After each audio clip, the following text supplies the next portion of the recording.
Well, good afternoon, everybody. Darren Saul here, your host of Playing with Perspective, the Suspended Animation Podcast, episode 106 today, with the lovely Dene Menzel. How are you, Dene? I'm excellent, Darren. So good to be on the show today. Thanks for having me. My pleasure. And we just mentioned you're down in Melbourne, but you did your makeup, did your hair, you're excited. I'm very happy to give you something to look forward to today. I was going to say, yeah, I'm glad that we're on video today. I didn't do this for nothing. Fantastic. So for everybody out there, I've got a great show about one of my favorite topics, music. So we're going to be talking about jingles that survive the decades. We're going to be mixing music and marketing. So it's going to be a fascinating episode. And for everybody who doesn't know Dene, let me give you a little bit more insight into who she is. So Dene Menzel is the founder and creative director of Branthem, a multi-award-winning sonic brand design agency in Melbourne, with an authentic approach to amplifying visual brand recognition with music for audio, inclusive channel reach, as well as dynamic music-based virtual team experiences. Brantham is a dynamic industry leader in the brand engagement and marketing space. Dene is also the host of the Music is Life Project podcast, her own podcast, on Apple and Spotify, which takes a raw and real look at how music connects us, sharing stories, challenging ideas, and exploring some pretty fascinating things about music that you didn't know were even possible. So welcome, Dene. How you doing? I'm excellent. And I'm going to hire you to do all my intros, yeah? You got it. You got it. With pleasure. So, Dene, let's get into it. I'm fascinated by this area that you work in because, you know, the first person I've ever met really that's been working in jingles and, you know, music for marketing. So tell us, obviously you're a musician. You must be a musician. Yeah, look, I've been around music for a lot of my life, you know, since I was 5 and my mum, you know, got my sister and I to start learning how to play the Kimball organ. I don't know if you remember those horrid things back then. Oh my gosh, it's like a keyboard and it's like got 2 levels and it's like, it's from the 70s, you know, like they used to have them in the 70s. Well, they had them before that as well with pedals. Oh, yeah. You know, not the most popular of instruments, but start learning that. But that's where I fell in love with music. So, so from the age of 5 and my story starts there. When I was young, I used to play the recorder. Oh my gosh, yes. The things that drive the, you know, the parents are in the other room going, oh no. That's right. That's but, and so then how did you, move through that journey of being a musician yourself? And what did you do as a musician into working in music and marketing? Okay, well, as I said, from a very young age, you know, actually it came from a Catholic family. So started out, you know, my ears pricked up one day while I was sitting in church because I never used to pay attention to anything else. The priest was talking about a youth choir. So that was my first sort of like entrance into the music world, playing in a band. You know, it was a band sort of back then.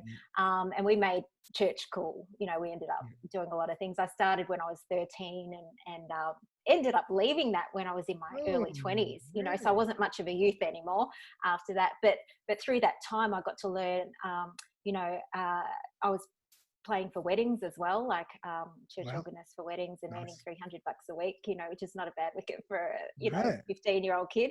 So, you know, that was that. And then obviously finishing high school, didn't know what to do. You'd think I was actually going to do music while I was at school, but I didn't. I actually did a lot of, you know, other subjects like accounting, really boring stuff. I mean, sorry to all the accountants out there. You know, no offense there. The accounting is boring cool. Back then. Nowadays, you're probably enjoying it. Yeah, now it's really cool. But, you know, after leaving school, you know, studied at RMIT, got my accounting degree, but still loved music. So I was taking singing lessons. I joined a band, which I was in for about 7 years. It was a girl band. What was the name of the band? It was called Trinity. It was following, the wave of the Spice Girls and all that kind of stuff. Oh my gosh, so we sort of segued from pop to R&B, and then we ended up becoming this rock chick outfit. Nice. So I did that for 7 years, and that gave me my first introduction into songwriting, and I fell in love with songwriting, which I still, love to this day. And so after that, the band broke up, as all good bands do. This one wasn't solo artist. I know, this one wasn't because of like a Yoko Ono or somebody like coming into the band or anything. But the band disbanded, and so I actually, after working again in sort of in the accounting field, a cousin of mine sort of said, "Oh, why don't you start teaching music because you love it so much?" So I started with one student and created out of that a performing arts academy, which had, quite a few students. We had like about 4 or 5 locations, 4 or 5 teachers across Melbourne, and a couple of choirs. So I did that for about 10 years. So I've had, as you can see, I've had a bit of a, difference in bands, choirs. I loved choir because I love voices, arranging voices, but I love connecting people, and I've kept that to this day too. Nice. So the choirs, after, about 10 years, and got married, had a baby, and life just turned upside down. And something had to give because I was working 6 days a week, with this performing arts company. And so I gave away the music for a while. And then I was stay-at-home mum. I was with a baby, and I thought to myself, I still have to be creative in some way. Obviously I can't work 6 days a week, but I want to be creative. So out of writing a book, I don't know where that came from, but I had an inspiration to write a book, and through that I met a lady who basically helped me publish that book. And it became a #1 bestseller in the US and Australia. It was called The Voice Factor. The Voice Factor. That's amazing. Well done. Yeah. Oh, thank you. It was a great book because through that I met, I was really, really fortunate. And somebody put me in touch with Kate Ceberano, who liked the concept, and she actually wrote my foreword for that book. And that's how I met Kate, who I'm just sort of like trying to power through because it's quite a bit of a history that I have with music. But after I wrote the book, and I was teaching online for a while, and I really wanted to do a bit more. So I had seen this guy in, it's this American guy. His name's Eric Whitaker. And I'd seen him several years back, and he'd created a virtual choir. Yeah, I know you all see the virtual choirs that are around now, like pub choir and so forth, that are do couch choir, I think it's called now. There's so many coming out of the woodwork with the pandemic, but this was 4 years ago, and I said to myself, I want to do something with this. Like I want to create a virtual choir, and I want to, bring together people from all around the world. So I roped Kate into it. I said, messaged her and said, "Oh, look, I've got this concept. I want to do it. It's, we're going to get people together via smartphone, and we're going to, I want to redo Waltzing Matilda. Let's see how it goes." And she goes, "Yeah, count me in." And I thought, okay. So we actually created this. Hopefully we'll be able to put a link to this as well in the transcript. Sure. But we got 200 people together from 24 different countries, and this was our rewrite of Waltzing Matilda. And Kate sang the lead on it. Absolutely awesome. 30,000 people, viewed it over the world. Share hundreds of shares. And for a song that is quite patriotic to Australia, I was really surprised as to how well it was received. For me to change the words, to start off with, but also to make it have a global message. So. And did you make up the new arrangement for that? You did that all yourself? Yeah, I wrote that one, and it just brought together my love for songwriting and my love for vocal arranging as well, and choir. But it was just, I think to date, it's really just one of the most special projects that I've done, because it really says to me that music, regardless of where you come from, what your background is, whether you're old, young, whatever, music is something that's it's a common thread for all of us. We all love it. Music is otherwise, universal. It is universal. It is. Even if you don't understand the language, a music or a melody can touch you regardless of who you are, of what language you speak, of where you live in the world, etc., etc. It is, isn't it? And oh, that is so true. And that was just such a validation for that. So look, that project really, led me on to other things. And that's how I sort of wanted to innovate and create some new things. And that led me to creating Brantham in 2016. Amazing. So I was really, really excited to do that. Oh, that's awesome. And just before, I'm not going to let you get away too quick. Your book, your best-selling book, what was it about? Oh, look, I was teaching voice for many years. And one thing that was quite interesting to me was that there'd be people walking through my door saying, oh, I don't feel like, I'm a good singer, or, people have told me that I shouldn't sing, and they had all these, sort of things that self-doubts or criticisms or yeah. And so so they'd always also gone to other teachers who were talking in this language, because there's a language of music in a way, all these sort of terms and jargon that singing teachers use, and they found it quite hard to understand. So I just wanted to write a simple book. It was not meant to be like, the holy grail of music or anything like that. It was just basically a really simple how to read, or not how to read music, but how to understand the basics of music. And I wrote it in plain English. I used a lot of analogies and videos, and interactive sort of videos that could be really, easy to understand. 3 basic concepts. One is pitch, which is like easy to stay in tune. Number 2 is rhythm, because, that's a fundamental of music. And 3 is just how to communicate it. And that was it. And, cool. it was called The Voice Factor, and the tagline for it was from the shower to the stage in 5 easy steps. Because I love that. Do you sing in the shower? From the shower to the stage. I love it. Oh my God. Write a sequel, From the Shower to the Car. Carpool karaoke, yes, will be the sequel. Well done. Oh, that's fantastic. I'm looking forward to putting the link to that as well in the show notes, because people can check that out. Please, thank you. Yeah, absolutely. So you started Brantham in 2016, and where does the name come from, Brantham? Where did that come from? Well, it's a fusion of 2 words, brand and anthem. Funnily enough, the business was actually called Voice Your Brand in the beginning. I started it back then with my then business partner, and we were actually out of a cover band together. That's how we met.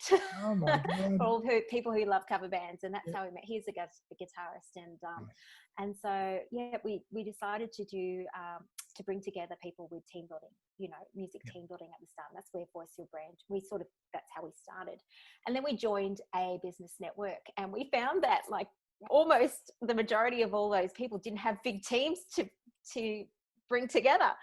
And we thought, what are we going to do here with this? So that's where we created Brantham, because we saw that a lot of these people, and with the introduction of social media, everybody is trying to market themselves. Everybody's trying to be different. Everybody's trying to, cut through that noise. And so what we found was that, a lot of people were using visuals and text, but nobody was using this universal thing called music that we all connect with. So that's where we created that concept of a Brantham, where it could be a connective point between a brand and its target audience.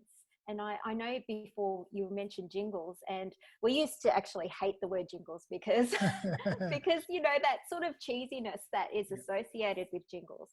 But the thing with jingles being brand and tagline, we really wanted to, and especially me as a songwriter, where music is about connection, I really wanted to get out of that brand tagline sort of thing for music, and sort of say, well, a brand can connect with its target audience if the audience knows it, it understands it. So so by being relevant to the message for the target audience, that's where we were writing from, the target audience perspective, rather than that brand tagline. So that was the gap for us. And we found that a lot of businesses really loved that concept, resonated it. It was a lot of forward thinking businesses really that took to it. So we were very lucky. Oh, that's amazing. And I can imagine, I mean, it's what a great novel, fresh idea to start thinking about music as your marketing tool rather than just a video or a graphic or a photo or a catchphrase or whatever else, but using music or maybe integrating music into some of those things and putting them together. Yeah, Maybe tell us a bit more about, the role of music. How does that fit in? How does music, obviously music has there's a mechanism that allows us to remember something because it gets ingrained in our head.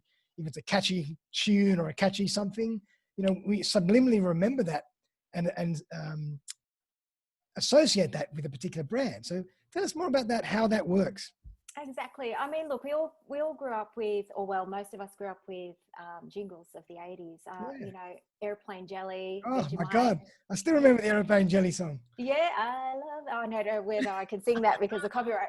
But Vegemite, Happy Little Vegemite. Yeah. Even Qantas used. I still call Australia home. Yeah. Music has that way of really, especially when it's repetitive and it's used over the long term. It has that ability to just not just connect here, but connect in your heart as well. So the thing with music, and I did a little challenge. I don't know whether or not it'd be great for your audience here.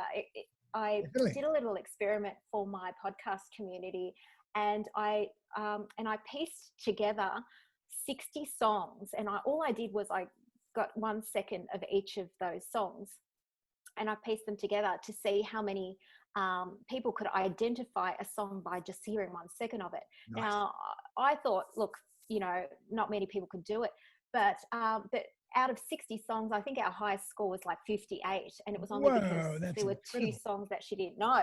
Wow. But that just goes to show that how familiar songs are. We don't have to hear an entire song to associate it with something. And with all the channels that are out there, we look at, for Brantham, we look at like a brand, or the brand real estate, I suppose, as like a graphic designer would see a logo. You can embed your logo on your website, on your business cards, on your t-shirts, on your pens, anything. But then you've got this other side where we've got these audio inclusive channels like video, podcasts, like smart speakers, like Google Assistant. You've even got like phone messaging, and you've got live events as well. There are all these audio channels that people are either filling in with generic stock music, which is that free stuff that you hear on videos. Also licensed pop music, which I have a bit of a philosophy about that. If the song that you're using is bigger than you, don't use it. Otherwise, who's your audience thinking of? That's true. That's a really good point. Yeah. And silence, which really doesn't serve you either. So I'm a big believer that there are audio channels out there that you're already using. It's whether or not you want people to remember you in those ways as well, in addition to your logo. So that's how I feel about having music in brand. Fantastic. And I think it's a perfect time right now because they say voice technology is the next frontier. Video is what's happening right now. Videos is going to be here forever, but the next frontier is going to be voice technology. And what better place to use music in your branding when we start working more with voice devices and using voice for our marketing? Exactly. In the news a couple of weeks ago, Intel just redid their audio jingle. It's similar to what they had before.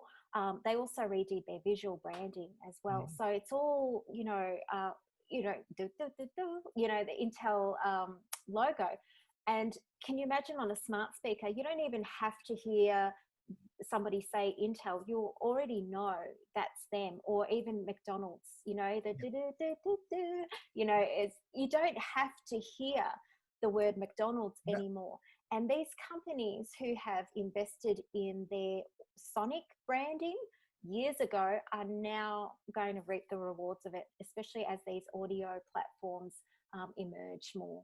Definitely. So really, this is like just the beginning for you in terms of Brantham and what you can do, because the technology is just about to kick off to utilize all these new ideas. Oh yeah, and it's just beginning. I'm loving it. Oh, in the words of McDonald's. Love it.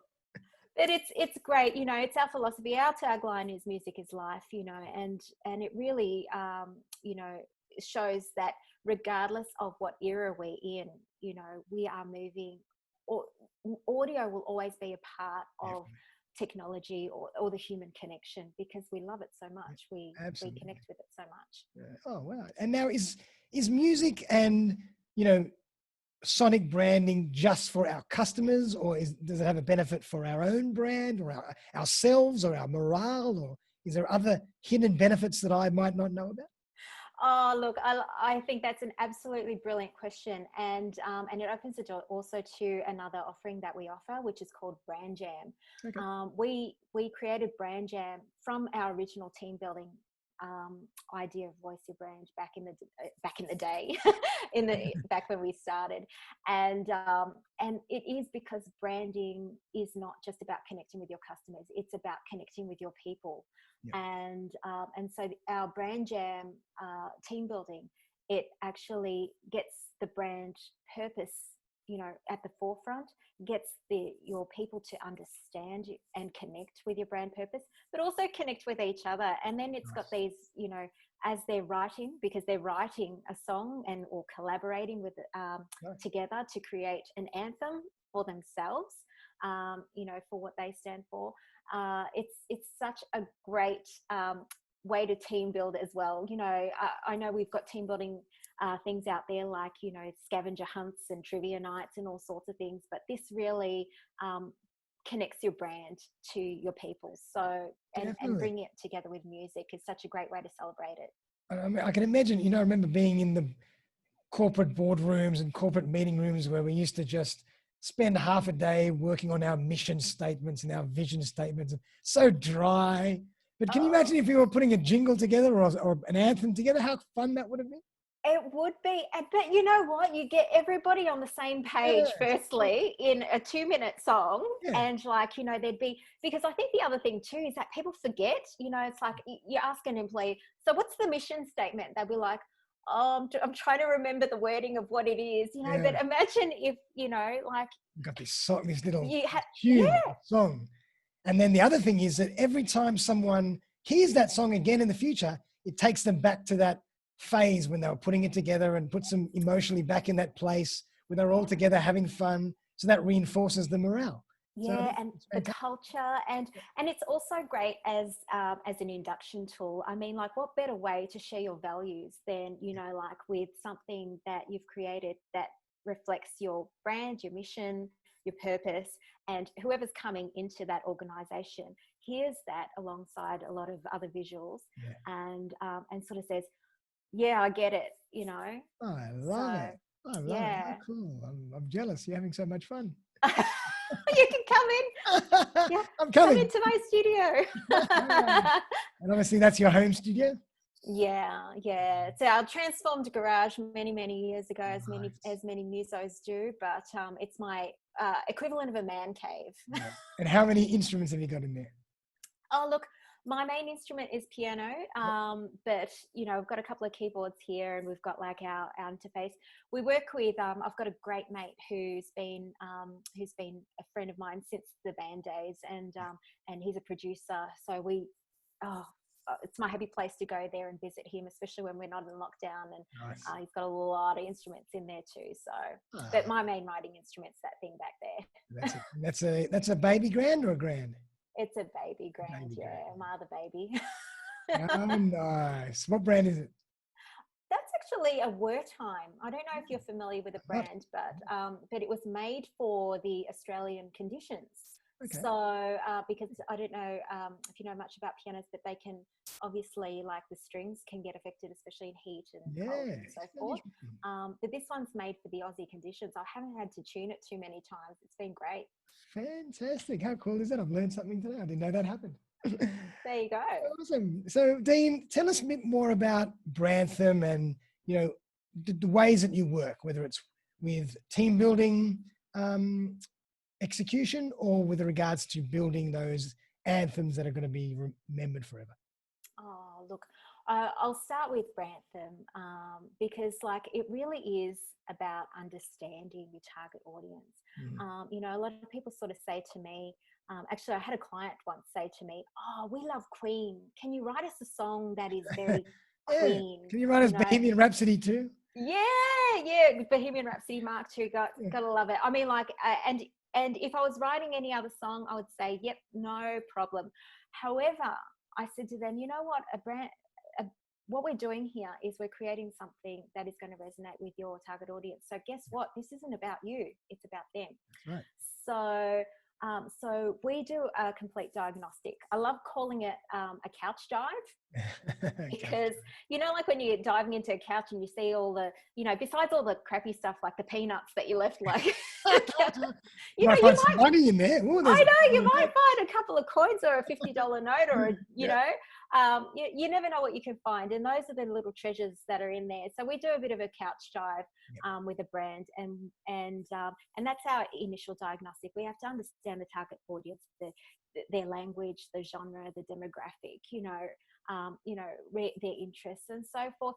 Right. Sometimes we even go right in there and we experience the product or service ourselves because we have to really understand what the messaging is going to be. We've got to get it right. Yeah. And so that's where we begin. And we usually say to our clients, okay, well, we can either finish here, at which point, you know, you guys can take this and what we come up with as a report is a complete marketing plan for you. You can take that and run if you want, or we can continue, at which point we just, you know, deduct the fee of what we've done already out of that, and we create something freaking awesome for you. So that's where we start. We love it when our clients can come into the studio as well when we're recording it at the end. It's fantastic for their social media. They're there with their live cameras going, we're in the studio today, by the way, everybody. Yeah, and recording our own anthem. Yeah, I mean, like, how many brands can actually say that and just walk into a studio and do that?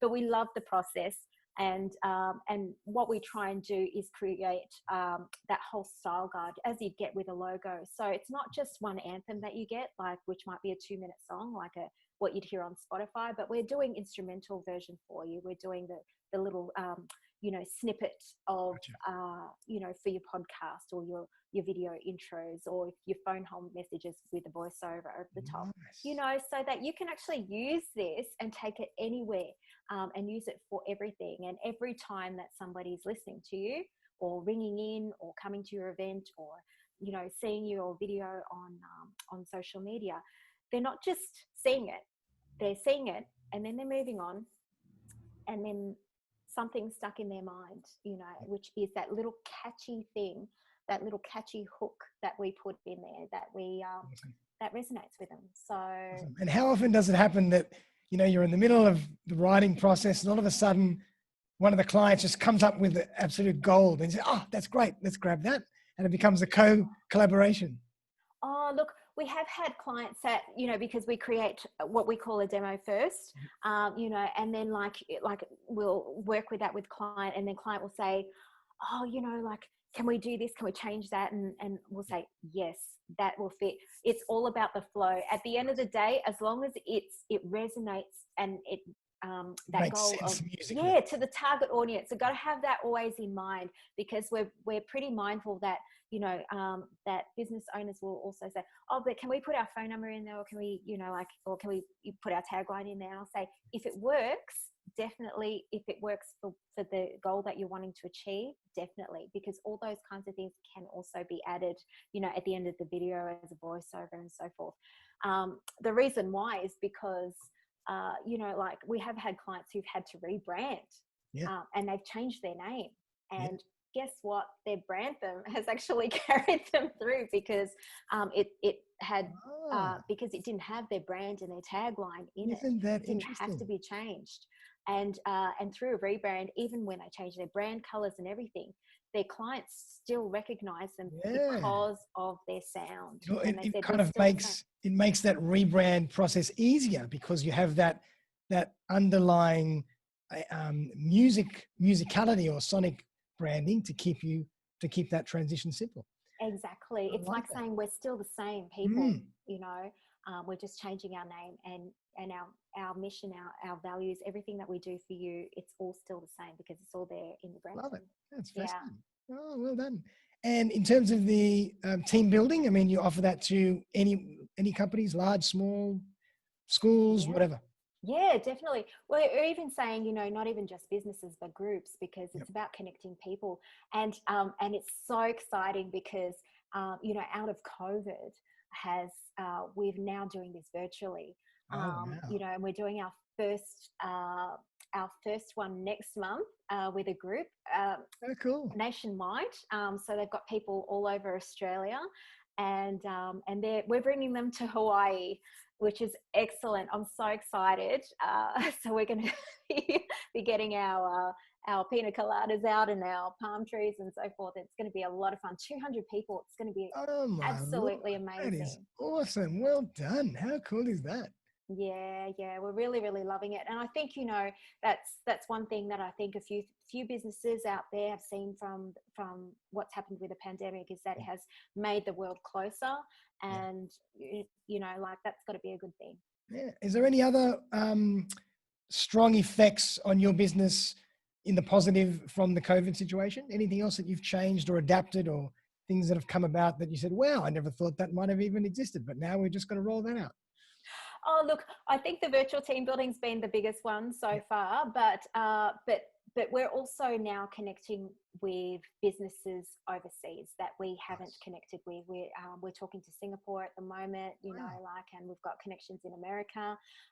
You know, through the podcast, we've got a lot of listeners now in Europe and UK and Germany and all sorts of things. So, it has made us stretch out more than what we would have probably done, or the courage to stretch out more than what we would have done more recently had it not been COVID. So, oh, wow. And here's a great question. It's just something that come to my mind. I mean, I love talking to creative people. I mean, obviously, when you're working as a creative person, but your business is still, you know, it's a business and it has its own, you know, it's the standard business rules and regulations and processes and things that you have to do day to day. How do you balance that? How do you keep your creative juices flowing when you can get sucked into the day-to-day grind of administration, operations, and things like that? Look, that's a really, really good question. And, you know, I've taken the last couple of months to really understand balance, understand what I call alignment in my business. So I don't do where I was quite manic before. And, you know, I'd always done that as a business person. I now understand that in order to be successful, you don't have to hustle so much. You don't have to panic, or, you know, or just accept everything. You know, be really, really clear on your purpose, and use that as an anchor. For me, that is really where I get my balance from. So everything that I do, whether it is administration or whether it is creating something, you know, like of being creative, I'm always doing it now from a point of inspiration. Gotcha. So every part of it is, you know, like, I look at it and sort of say, because I'm doing this, I get to do this, and I'm loving every moment of it. I'm having the ride of my life. So that's amazing. Yeah. And does it happen that something comes into your head at like 1 o'clock in the morning and you have to get out of bed and say, go to the piano, I've got it? Or do you're kind of a bit more methodical, you know, and you plan it a little more? I'm going to say this, and I hope it's appropriate to say it, but I get all my inspiration in the shower. Yeah, there you go. There you go. The shower to the stage. There we go. I get all my inspiration in the car. Oh, do you? I know that when I go for a drive, I purposely go out for a drive once a day. It's because I know that that's where I'm going to have, I just put some music on, and I know that that's where all these ideas are just going to come flooding through when I'm not thinking about something else. And it's probably the same for you. So you take long showers. Yeah, I do. I don't want to show you what my water bill is. Oh, it's fantastic. I really, really resonate with that. And like, it is true. It's like your mind sort of like, you know, it just allows. You can access the subconscious, and that's when all the creative juices start flowing. That is. Oh, that's fantastic. I love that. That's fantastic. I love it. Well done. And so, Dean, do you want to maybe, if you can, or if you don't mind, I'd love to hear a case study or two, not mentioning any business names, but I'd love to hear how you might have, worked with a company, do the couch dive, created an incredible anthem, and their business has just quadrupled ever since. Oh, look, the one that I love is my go-to sort of case study. And, I originally approached her, and it wasn't for a Brantham initially. Okay. There's a lady, her name is Kylie Drew. And Okay. at the time when I met her, she wanted to be, she was running a dance competition in Australia. Nice. Yeah. She's based in Victoria, and she wanted to expand that and become like the leading dance organizer or dance competition in Australia. Nice. And she's pretty much she's like a gun, Kylie. Whatever she goes for, she really goes straight ahead. And so it was just out of conversation that that we were talking, and I was talking about her end of it, or one of her competitions, and she was talking about how she used, like, at the end of each competition, she'd put on Justin Timberlake or One Direction. Are you familiar with those guys? Sure, absolutely. I wasn't sure because, I like music from all ages and all genres. Oh, beautiful. Well, as you know, like, those songs are quite, pop driven. They're very young. Obviously, her target market is young girls. So young dancers, and they love that kind of stuff. And so I said to her, just out of the blue, I said, for what you're doing, have you ever thought about having your own song? Nice. And she said, oh, I'd love to. Do you know anybody who can do that? And I said, well, I can do that for you. And she goes, but Dean, if you're going to do something like this for me, it's got to be better than Justin Timberlake or One Direction. And I said to her, no, are you serious? So anyway, look, I wrote a track for her called Believe It, Be It.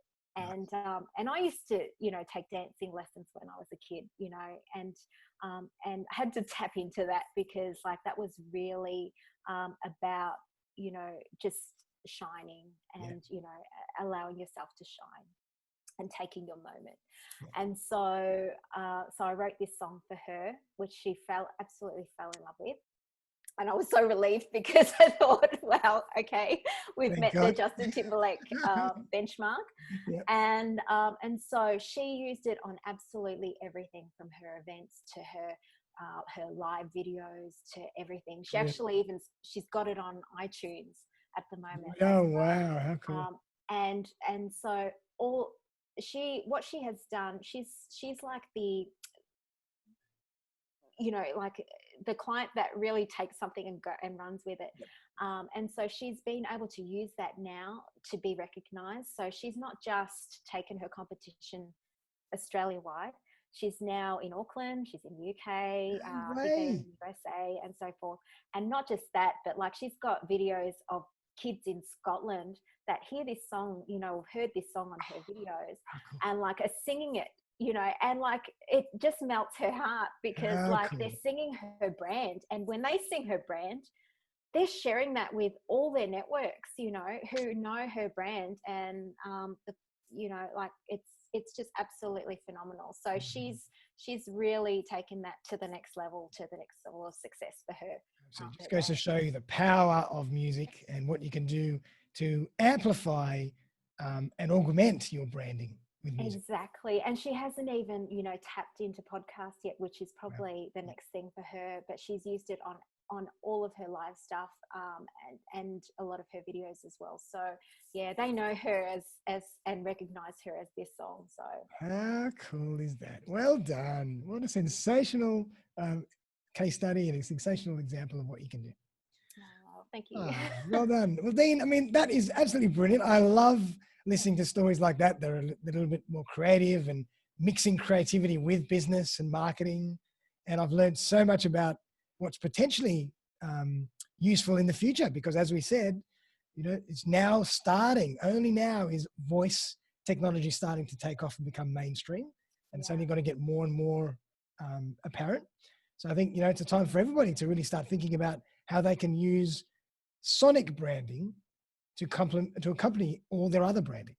Definitely. And I think, it's one of those things that businesses don't really think of at the start. When you're starting a business, you're obviously thinking of the logo first, and that's always a great starting point. And then obviously building your clientele and so forth.